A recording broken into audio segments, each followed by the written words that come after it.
نبی پاک صلی اللہ تعالیٰ علیہ وسلم کی نگاہ فیض سے جن لوگوں کی تربیت ہوئی اور پھر انہوں نے اپنے علم سے، اپنی حکمت سے، اپنی دانائی سے اور اپنی بے پناہ جرت اور بہادری سے دنیا میں بہترین نمونہ چھوڑا، ان میں سے ایک بڑا نام حضرت مولا علی شیر خدا کا ہے۔ بالعموم ہم یہ دیکھتے ہیں کہ جو لوگ بہت زیادہ بہادر ہوتے ہیں نا، میدانوں کے ہوتے ہیں، لڑنے، جہاد کرنے، جد و جہد کرنے کا مزاج رکھتے ہیں، ان کا علم سے شغف نہیں ہوتا، پڑھنا لکھنا، دانائی کی بات کرنا، حکمت کی بات کرنا ان کا کام نہیں ہوتا، وہ تو میدان کے لوگ ہیں۔ اور جو لوگ کتاب کے، علم کے، اس معاملے کے ہوتے ہیں، ان میں کئی دفعہ ایسا ہوتا ہے اللہ ماشاءاللہ کہ وہ لوگ کتاب کے تو ہوتے ہیں، علم حکمت کے تو ہوتے ہیں، لیکن میدان کے اندر تلوار لے کے بنفس نفیس شامل ہونا ان کے بس کی بات نہیں ہوتی۔ لیکن تاریخ میں حضرت مولا علی شیر خدا ایک عجیب فضیلت والی شخصیت ہیں کہ وہ اگر علم کی بات کریں تو ان سے زیادہ دانا کوئی نہیں، حکمت کی بات کریں تو ان سے زیادہ بہترین بات کرنے والا کوئی نہیں، ان کے پاس بیٹھا جائے تو انسان کی تربیت کرنے والا ان سے اچھا مربی نظر کوئی نہیں آتا۔ یہ ساری باتیں بھی مسلمہ ہیں، لیکن اگر وہ تلوار لے کے میدان میں نکل آئیں تو دیواریں ہلتی رہتی ہیں اور در کانپ جاتا ہے، اور علی کا نام سن کے اب بھی خیبر کانپ جاتا ہے۔ تو ایک تو حضرت علی شیر خدا رضی اللہ تعالیٰ عنہ کی زندگی میں یہ دو باتیں کہ علم، حکمت، دانائی، جذبہ، شوق جہاد کے لیے، اور پھر میدان کے اندر ثابت قدمی، اور تیسری بات جو بڑی متاثر کن ہے اور اپنی طرف کھینچتی ہے وہ یہ ہے کہ ان کی سادگی، ان کا عجز، ان کا خلوص، ان کا بالکل نارمل زندگی گزارنا، عام لوگوں کی طرح اپنے روزمرہ کے معاملات کو سر انجام دینا۔ جو آدمی کسی غیر معمولی حیثیت کا مالک ہو جاتا ہے نا، اس کا اٹھنا بیٹھنا عام لوگوں جیسا نہیں رہتا، اس کا کچھ نہ کچھ پروٹوکول ہو جاتا ہے، کچھ نہ کچھ اس کی آؤ بھگت ہو جاتی ہے، دو چار لوگ اس کے لیے کھڑے ہونے لگ جائیں تو اس کے ذہن میں بھی بات آتی ہے کہ میں کچھ چیز ہوں، اللہ معاف فرمائے۔ لیکن بالکل ایک سادہ زندگی، عام لوگوں کے لیے دستور عمل، یہ تین باتیں بڑی متاثر کن ہیں۔ آپ دیکھیے، سب سے پہلے تو ایک بات سمجھیں، اللہ تعالیٰ نے قرآن مجید میں فرمایا کہ ان الذین آمنوا وعملوا الصالحات سیجعل لهم الرحمن ودا، فرمایا بے شک وہ لوگ جو ایمان لائے اور جنہوں نے نیک اعمال کیے، رحمان لوگوں کے دلوں میں ان کی محبت پیدا فرما دے گا۔ حضرت عبداللہ ابن عباس رضی اللہ تعالیٰ عنہ فرمایا کرتے تھے اس آیت کا پہلا مصداق حضرت علی شیر خدا ہیں۔ کیوں؟ اس لیے کہ حضرت علی شیر خدا فرماتے ہیں بخاری مسلم میں، فرماتے ہیں مجھے قسم ہے اس ذات کی جس نے زمین چیر کے دانہ پیدا کیا ہے، مجھ سے رحمت عالم صلی اللہ علیہ وسلم نے وعدہ فرمایا کہ علی یاد رکھنا تم سے صرف مومن ہی پیار کرے گا، اور جس سینے میں تمہارا بغض ہوگا وہ سینہ مومن کا نہیں منافق کا ہوگا۔ تم سے مومن پیار کریں گے، مومنوں کے دلوں میں کشش ہوگی تمہارے لیے، ان کے سینے کشادہ ہوں گے تمہارے حق میں۔ حضرت مولا علی شیر خدا کی محبت، ان کا نام آئے تو دل ٹھنڈا ہو جائے، آنکھوں میں روشنی آئے، چہرہ روشن ہو جائے، تو معنی یہ ہے کہ ایمان مضبوط ہے دل میں۔ اور اگر بندہ کمزور ہونے لگ جائے، اگر اس کی کیفیات کوئی اور رنگ پیش کرے، تو معنی یہ ہے کہ ایمان سینے میں مضبوط نہیں ہے۔ حضرت علی شیر خدا سے حضور کا جو قربت کا تعلق، دیکھیں کچھ لوگ ایسے ہوتے ہیں کہ جن سے قربت ہوتی ہے، آپ نے کبھی دیکھا ہے ہر بندے سے مل کے بندہ رو نہیں سکتا، ہر بندے کو دیکھ کے رونا آتا نہیں، لیکن کچھ لوگوں سے روح ملتی ہے نا کسی کی، تو ویسے کبھی وہ بندے مل جائیں نا، دل کرتا ہے تینوں سامنے بٹھا لاں تیرے درد پرانے چھیڑاں۔ کچھ لوگ ایسے ہوتے ہیں جن کے ساتھ حضور تشریف فرما ہیں، حضرت علی شیر خدا کہیں گئے ہوئے ہیں تو محبوب کیا فرماتے ہیں؟ فرماتے ہیں اللہ اس وقت تک میرے پاس حضرت اسرائیل کو نہ بھیجنا جب تک میں علی سے ملاقات نہ کر لوں۔ دعائیں ہو رہی ہیں کہ میری جب تک ملاقات نہ ہو جائے، میرا جانے کا وقت نہ آئے، مشکات میں حدیث موجود ہے۔ تو سرور کائنات علیہ السلام کا جو ان کے ساتھ قربت ہے، حضور کا جو ان سے پیار ہے، حضور نے ہر مہاجر کو ایک انصاری کا بھائی بنایا۔ انصار کے اندر حضور نے بھائی چارہ قائم فرمایا، اور یہ تاریخ کا وہ والا بھائی چارہ ہے جس کی نہ اس سے پہلے کوئی مثال ہے، نہ قیامت تک دوبارہ کوئی مثال دی جا سکتی ہے۔ بھائی جب سگے بھائی جب شادی شدہ ہو جاتے ہیں نا، تو ان کی اپنی اپنی جیبیں ہو جاتی ہیں، اپنی اپنی گفتگو ہو جاتی ہے۔ 6 ماہ کے بچے کے بارے میں بھی وہ کہنے لگ جاتے ہیں میں نے بچوں کا بھی تو کچھ بنانا ہے نا۔ انہیں بالکل اب وہ چیزیں نظر آنی بند ہو جاتی ہیں جس میں والدین اور بہن بھائی شامل ہوتے ہیں۔ وہ کہتے ہیں میرے بھی تو بچے ہیں۔ لیکن یہ بھائی چارہ مہاجرین اور انصار کا اتنا زبردست اور معنی خیز ہے، حضور نے بھائی چارہ قائم فرمایا۔ سگے بھائیوں کو وراثت دینا مشکل ہوتا ہے۔ بڑا کہہ رہا ہوتا ہے کمائی تو میں نے کی تھی، چھوٹا کہہ رہا ہوتا ہے کہ باہر تو پہلے میں گیا تھا، جھگڑے۔ لیکن یہ تاریخ اسلامی کا وہ بھائی چارہ ہے کہ جن میں برادری، قبیلہ، رنگ، نسل، علاقہ ایک نہیں، پر ہزاروں قومیں وجود میں آئیں۔ دہر میں خشک و تر کے رشتے سے ہم نے بنیاد دوستی رکھی، یاد خیر البشر کے رشتے سے۔ اور اقبال نے جن انداز میں اس مضمون کو بیان کیا ہے وہ انداز ہی نرالا ہے۔ اقبال فرماتے ہیں خاص ہے ترکیب میں قوم رسول ہاشمی، بننے میں کوئی خاص، ان کی ترکیب ہی کوئی خاص ہے۔ حضور نے بھائی بھائی بنا دیا۔ اب بھائی جن کو دینی اسلامی مذہبی بھائی بنایا ہے، وہ دوسرے بھائی کے بارے میں کیا ذہن رکھتا ہے؟ وہ کہتا ہے کہ میرے بھائی میرا کاروبار بھی آدھا تیرا، جائیداد بھی آدھی تیری، چونکہ تو میرا بھائی ہے تو تو رسی لے کے پیمائش کر لے، میں اپنا گھر بھی بانٹ کے آدھا تجھے دینا چاہتا ہوں۔ جب اس قدر زیادہ لوگوں کی نظریاتی پختگی ہوئی اور لوگ اس قدر زیادہ مزاج رکھنے لگے، تو پھر ایک خاص قربت کا ماحول وہاں نظر آیا۔ پھر وہ جو مہاجر بن کے آئے تھے اور بہت زیادہ جن لوگوں نے جہاد کیا تھا، جد و جہد کی تھی، گھر بار چھوڑے تھے، پھر ان لوگوں کو زیادہ دشواری نہیں ہوئی، زیادہ آزمائش نہیں ہوئی دل لگانے میں اور مدینے میں رہنے میں۔ بڑی آسانی سے وہ لوگ وہاں رہنے لگے اور بڑی جلدی ان کا مدینے سے اور اہل مدینہ سے پیار بڑھ گیا۔ تو میرے عزیز بھائیوں، حضور نے ہر انصاری اور مہاجر کو ایک دوسرے کا بھائی بنا دیا، سب کو بنا دیا۔ حضرت علی رہ گئے، اب یہ تو دونوں مہاجر ہیں۔ حضور بھی مکہ شریف سے آئے ہیں، حضرت علی بھی، بظاہر تو دونوں مہاجر ہیں، اگرچہ ساری زمین کے مالک رسول پاک ہیں۔ سب کو بھائی بھائی بنا دیا، تو اب ہر بندے کو بھائی مل رہا ہے، اور بھائی بڑے پیارے ہوتے ہیں۔ میں کئی دفعہ کہتا ہوں کہ بھائی بڑے پیارے ہوتے ہیں، کچھ قدورتیں دنیاوی طور پر معاذ اللہ دلوں میں آ جاتی ہیں، لیکن بھائی کا درد جو بھائی محسوس کر سکتا ہے وہ بھی دوسرے کو محسوس نہیں ہوتا۔ تو حضرت علی جب کسی کے بھائی نہیں بنائے گئے تو رو ہی پڑے۔ اتنے دلیر بندے تھے، پر بھائی کی ضرورت بندہ اتنی محسوس کرتا ہے، اس کو بھائی سے لگاؤ اتنا زیادہ ہوتا ہے کہ مولا علی رو پڑے، مشکات میں موجود، روئے۔ حضور نے فرمایا کیوں روتے ہو؟ عرض کی حضور آپ نے سب کو ایک دوسرے کا بھائی بنایا ہے، میں رہ ہی گیا ہوں، مجھے کسی کا بھائی نہیں بنایا۔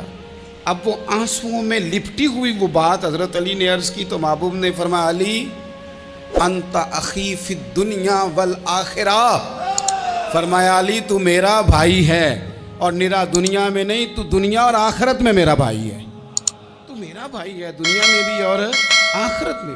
تو حضرت مولا علی شیر خدا کرم اللہ تعالی وجہہ الکریم کے جو فضائل ہیں، جو ان کے خصائص ہیں، ان کی جو فضیلت کی باتیں،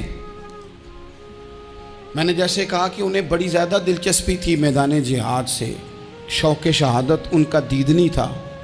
ایک موقع پر نبی پاک صلی اللہ تعالیٰ علیہ وسلم نے ارادہ فرمایا کہ حضرت علی کو اپنا نائب بنا کے مدینہ منورہ میں چھوڑ کے جایا جائے۔ محبوب کریم علیہ السلام جب بھی تشریف لے جاتے تھے تو کسی ایک کو نائب بنا کر مدینہ منورہ میں چھوڑ جاتے۔ حضرت عبداللہ ابن مختوم رضی اللہ تعالیٰ عنہ کو بھی ایک دفعہ حضور چھوڑ کے گئے، تو ایک جنگ کے موقع پر محبوب نے حضرت علی شیر خدا سے کہا کہ آپ کو میں اپنا نائب بنا کے یہاں چھوڑ کے جاتا ہوں۔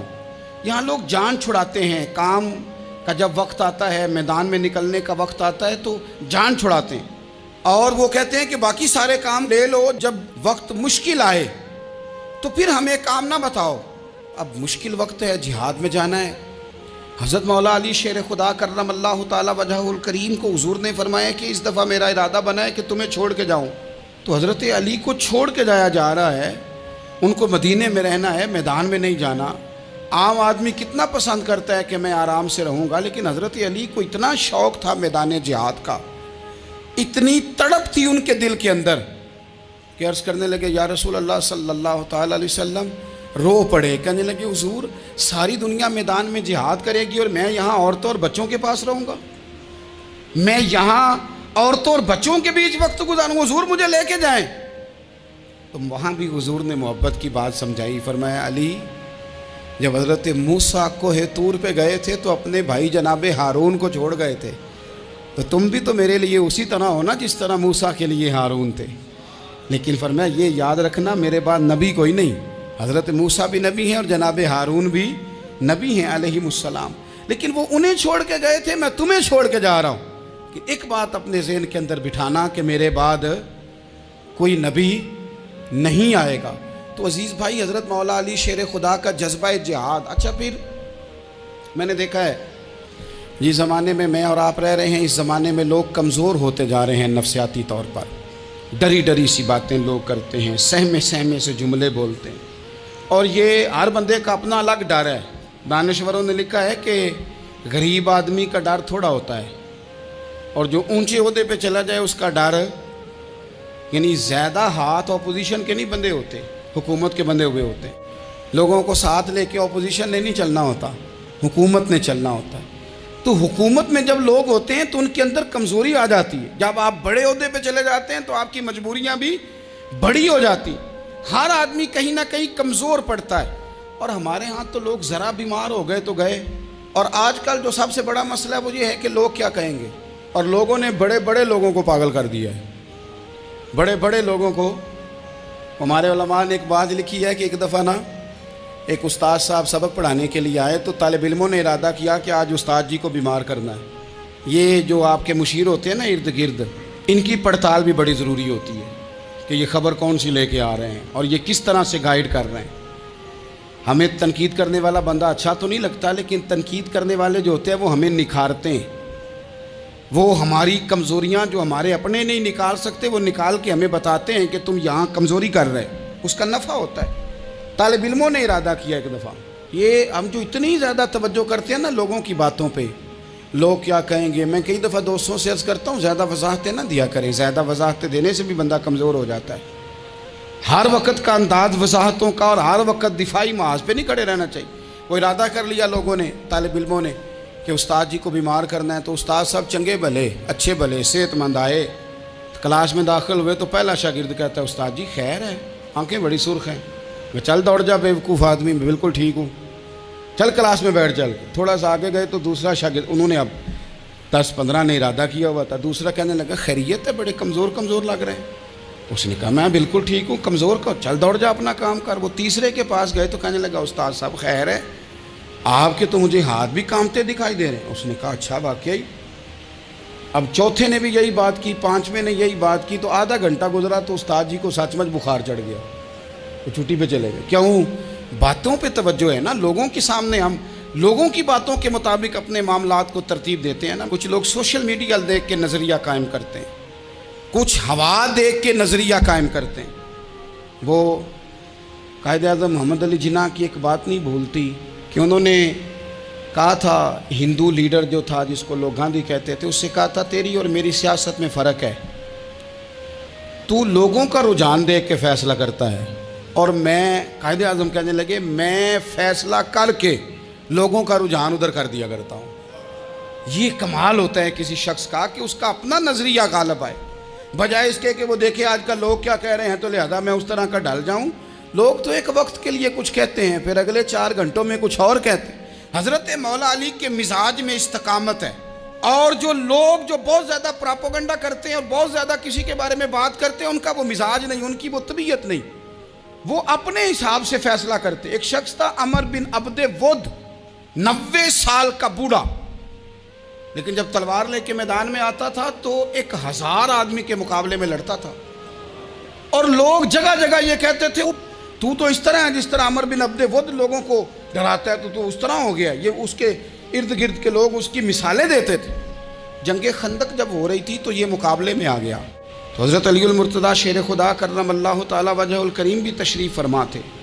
اب پورے عرب کے اندر اس کے بارے میں یہ کہا جاتا تھا کہ اس سے نہ لڑو، وہ تو خونخوار ہے، وہ تو درندہ ہے، وہ تو جنگلی شیر کی طرح آتا ہے، وہ تو کاٹ کھانے کو دوڑتا ہے، اس سے کون لڑے؟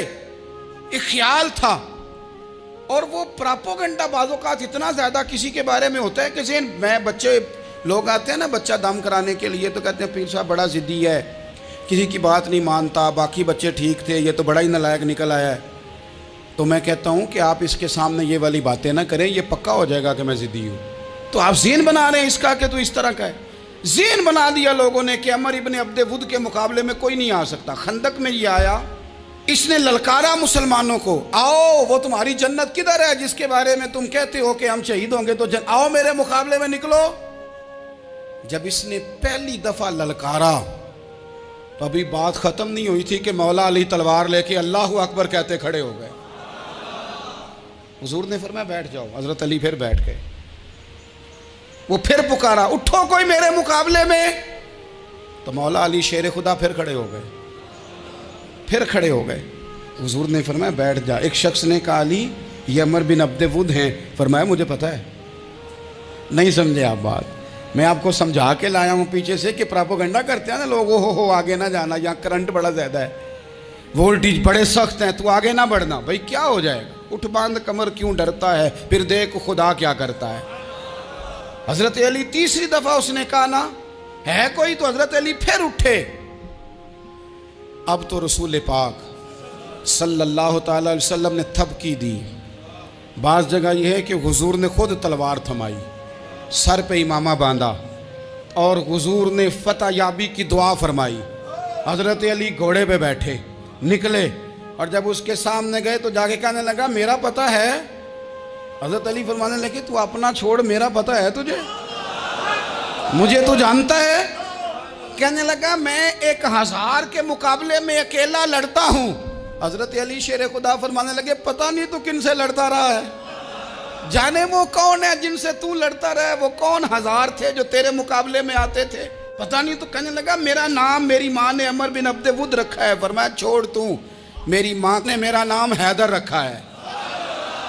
کہنے لگا تیری عمر چھوٹی ہے، کوئی بڑا لا۔ فرمانے لگے یہ تو جب پنجے میں پنجہ ملے گا تو پتہ چلے گا عمر کس کی چھوٹی ہے، ابھی تو کہانیوں سے متاثر کرنا چاہتا ہے، تو چاہتا ہے کہ تو پریشر ڈالے اور میں تیری بات سنوں، تو مقابلے میں آ، ڈینگے نہ مار، کہانیاں نہ سنا، دیواریں ہلتی رہتی ہیں اور در کانپ جاتا ہے۔ علی کا نام سن کے اب بھی خیبر کانپ جاتا ہے۔ تو مقابلے میں آ، تو باتیں بنا رہا ہے، کہانیاں سنا رہا ہے۔ وہ کہنے لگا تو بچہ ہے، میں چاہتا نہیں تیرا خون بہاؤں۔ تو حضرت علی کہنے لگے میں بڑے دن سے پریشان ہوں کہ کسی بے ایمان کا خون بہایا کیوں نہیں، میرا بڑا دل کر رہا ہے تیرا خون بہاؤں۔